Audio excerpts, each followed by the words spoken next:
So just wanted to kind of go over the car in question. This is a, I think, 1971 Datsun 240Z. Let's see if we can get a good clean shot of it. There it is.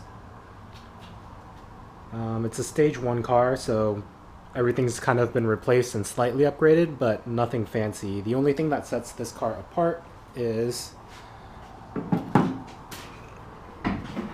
under the hood. This is a 7M from a 89 Supra.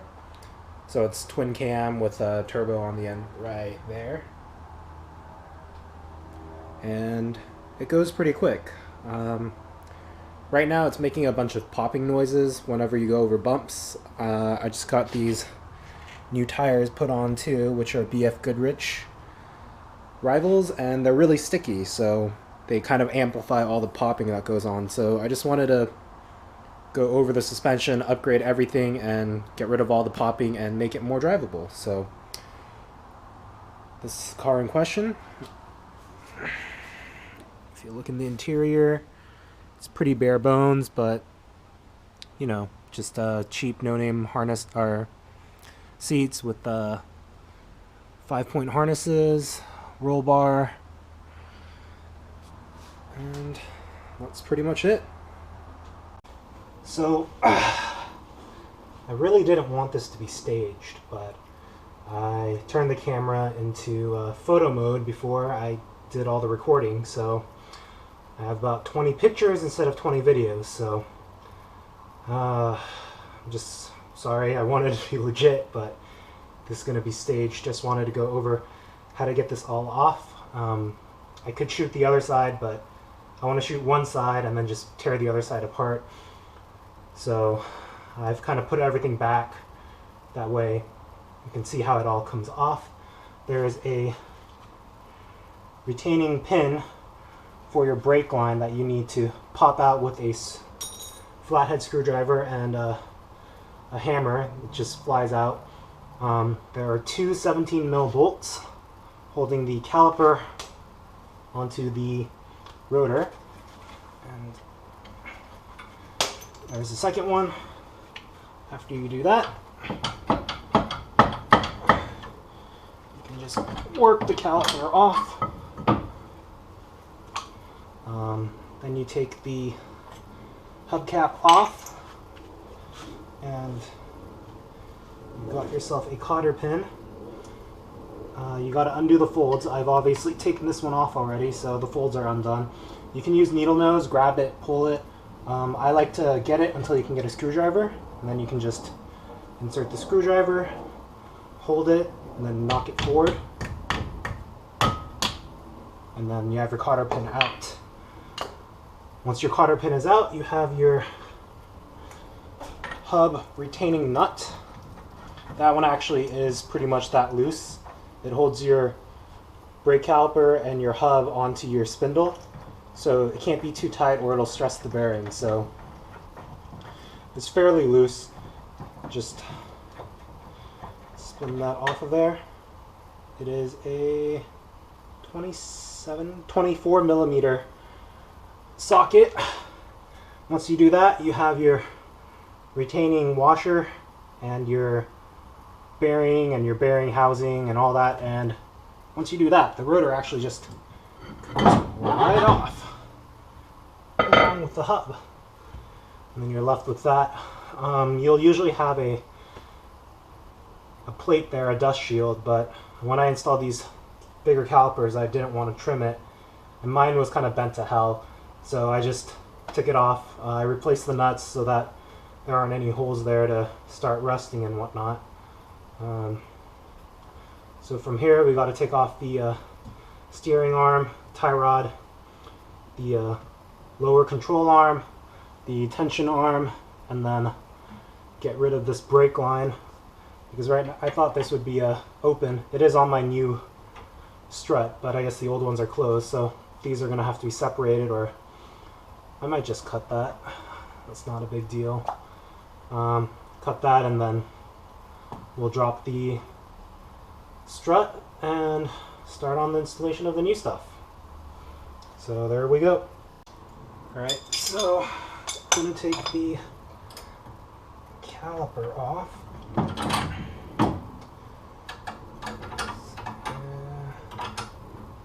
So 10 mil on one side, and the other side seems to be American.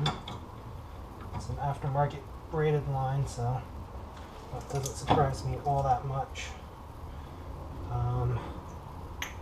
The plan is going to be to take it off and then put it back on real fast and not lose any fluid whatsoever, which probably isn't going to happen, but give it a go. So, sorry, gonna have to get creative with the camera here.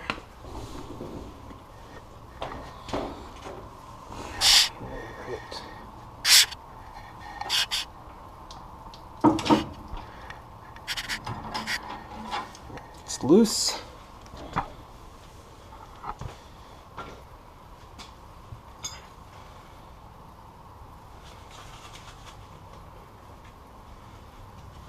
Some gloves on.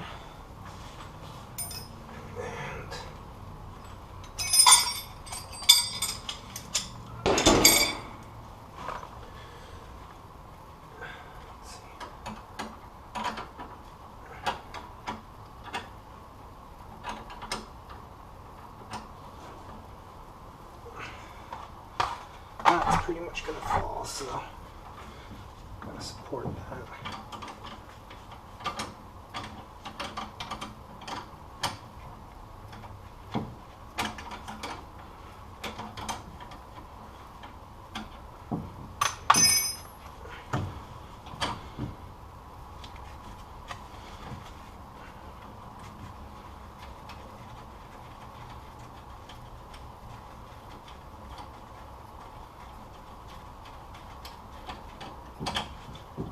Alright, there we go. And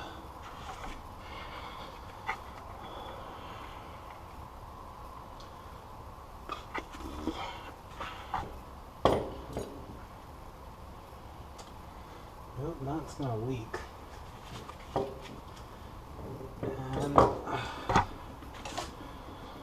And so dilemma is that it won't reach the caliper now without it dangling on the hard line, which I would like to avoid. But brake fluid is hygroscopic in that it'll absorb water when exposed to atmosphere. So, no choice really.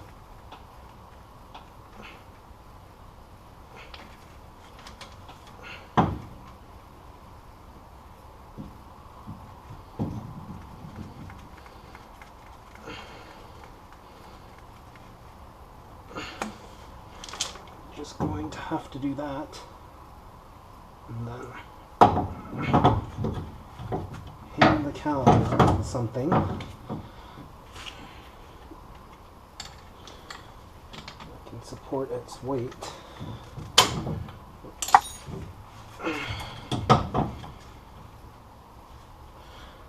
Right. So that seems to be the solution for now. That's a terrible solution.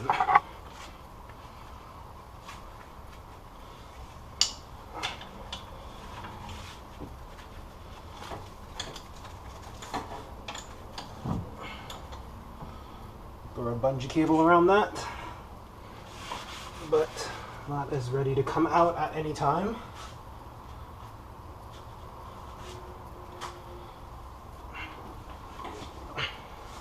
I'm not really sure my policy with gloves. Seems like I take them off when I'm supposed to be using them.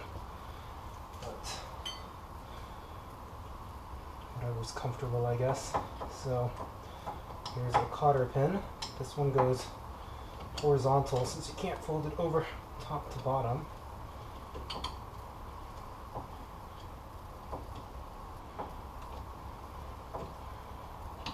The reason I didn't want to take the caliper off is on 240s, 260s, 280s, they're kind of notoriously hard to bleed. So if you can leave it on, it makes your life a lot easier. But since I couldn't, no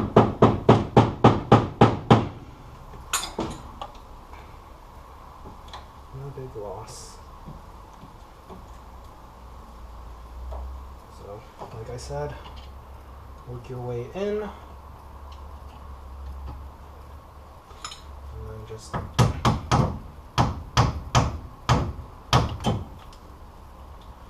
hammer it out.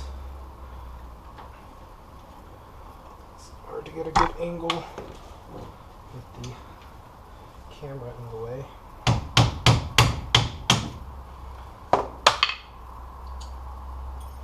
You can use needle nose, they work fine, but I found that that works fine.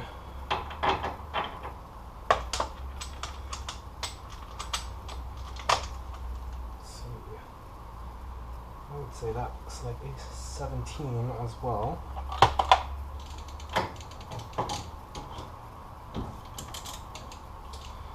It is the steering, so it just moved.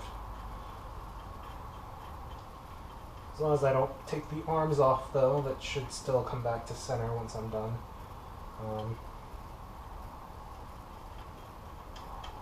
So I have a rubber mallet, so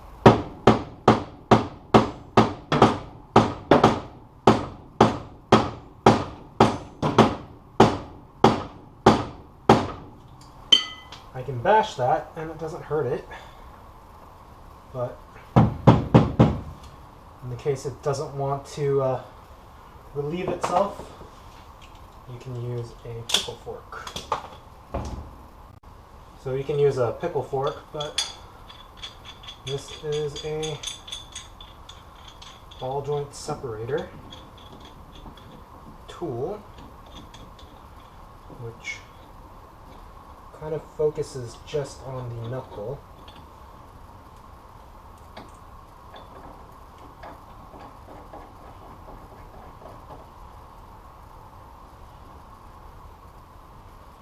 Which means that in theory it should save the boot.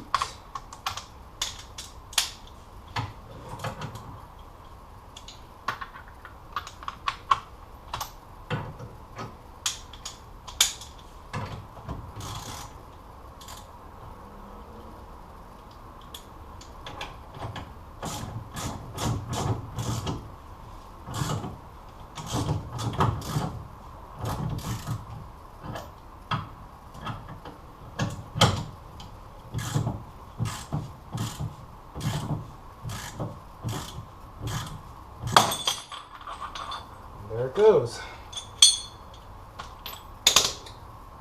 So one steering knuckle removed there without too much trauma.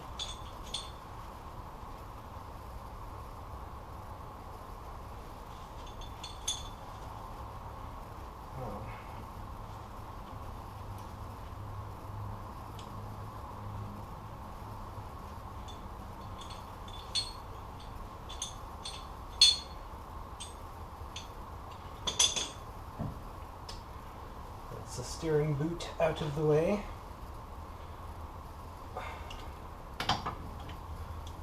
It's back to a 17.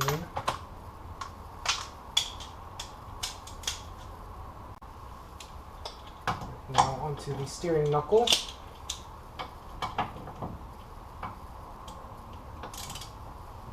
kind of thought that was going to happen.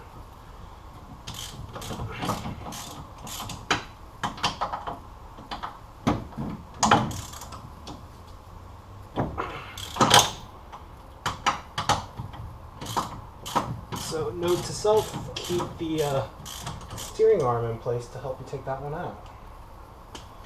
So you don't have to hold it. I think when I first did this was really hard, the bolt was really hard to get out, so I ended up putting a tube over this and then holding the tube to give myself some more leverage to break this open. So these are the shorter 17s that hold the steering knuckle to the strut housing.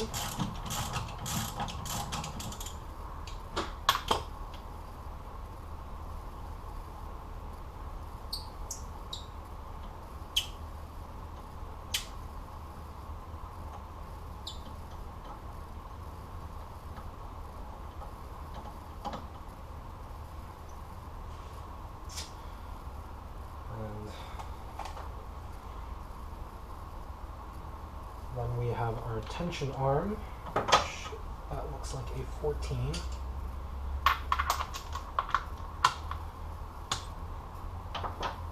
That is indeed a 14, which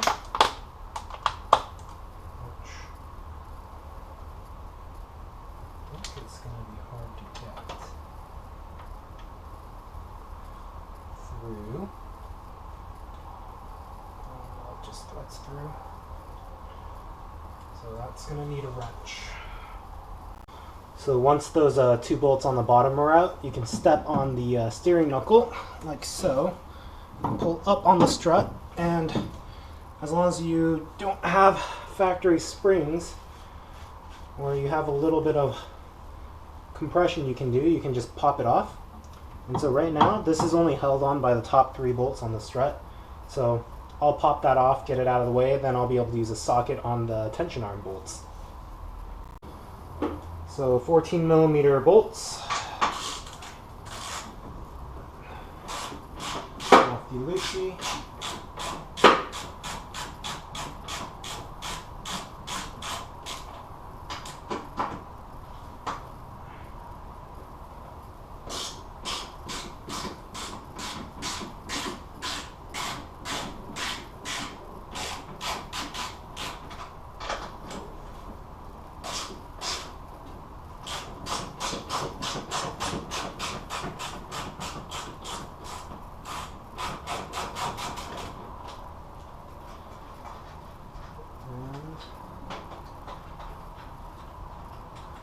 Three nuts are off.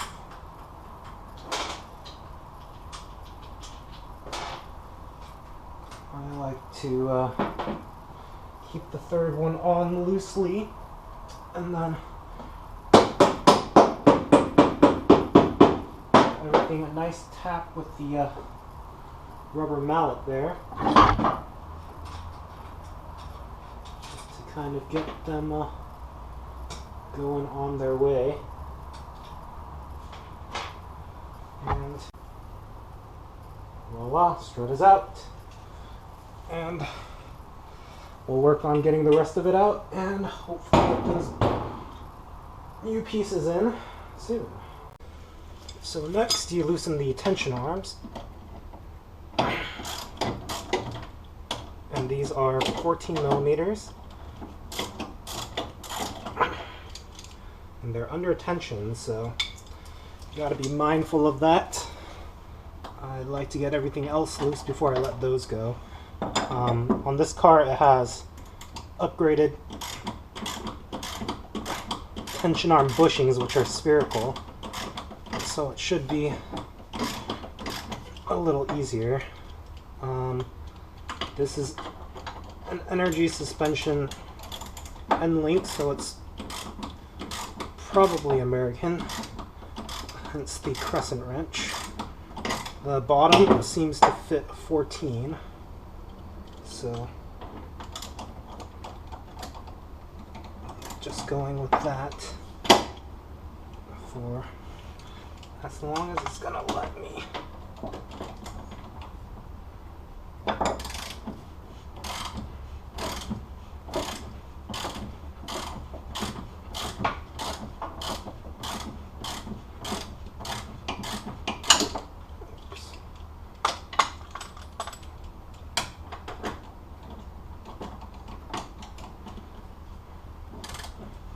And it's a nylock nut, so it's gonna fight you until the very end. It's nice because it doesn't come loose when you're driving, but makes disassembly not pleasant.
There we go.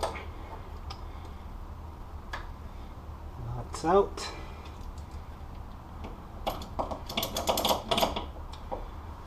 And if this was a stock tension arm, there'd be a ton of tension on that ball joint back there. Well, it's not a ball joint, it's a sandwich joint. In stock form is 2 rubber discs. And you can like step on this and the spring action will pop it back up. But because I changed it to the G machine, I think sphericals, you can go up and down without a lot of problem. In the stock format, you want to relieve some of the tension, and one way is to take it off of the other end first, so that it relieves half of the tension at least, and you can take it off safely. So, alright, 3 more bolts, and we're good. So I've taken the nut off the back of the tension arm. I kind of forgot, because when I took it off, it was the rubber ones and they just snapped up at me. But the G machine kit comes with instructions on how much to compress it, and it was actually really light, so it didn't give me too much trouble there. Let's get the caliper out of the way here. Alright. And it was a 19 mil bolt on the engine side. That tension arm.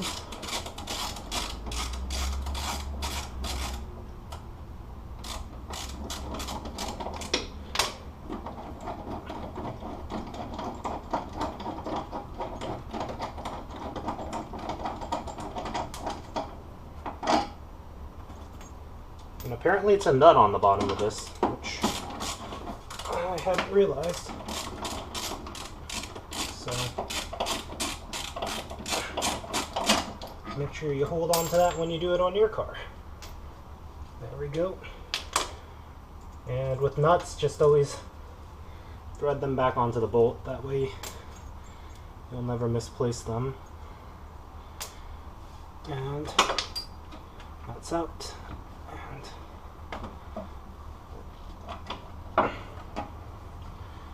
That's right. The boot is put on a lip back there, so that might be a little bit more difficult to pull out. But pretty much for free, I got one more bolt for that. And I just have to free the boot, and that should slide out. So just got the G machine spherical bushing out. I wanted to save the boot, but the boot decided to tear, so that is unfortunate. This is actually cracked, but that's unfortunate. Basically, it's a Teflon spherical ball that sits in this receiving dish, and it sits in the socket, and it lets it rotate and pivot, which relieves tension, versus having 2 of these rubber ones which go on like that, and that doesn't have much deflection at all once it's compressed. So that's how those work. But unfortunately ours tore.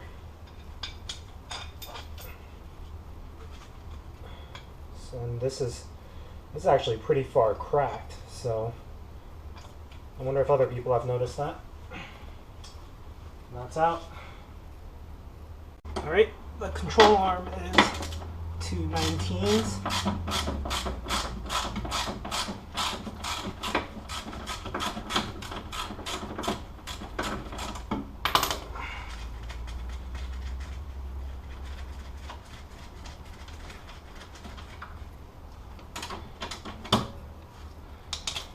And I think I'm going to need a punch to get that out of there.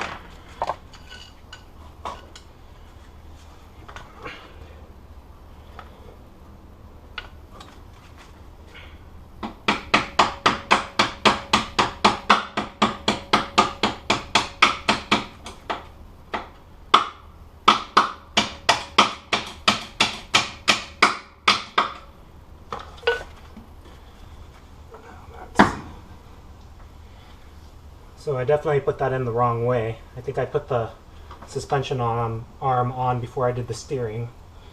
And apparently the steering boot is very much in the way of this bolt. So have to deal with that. Alright. On my rubber mallet.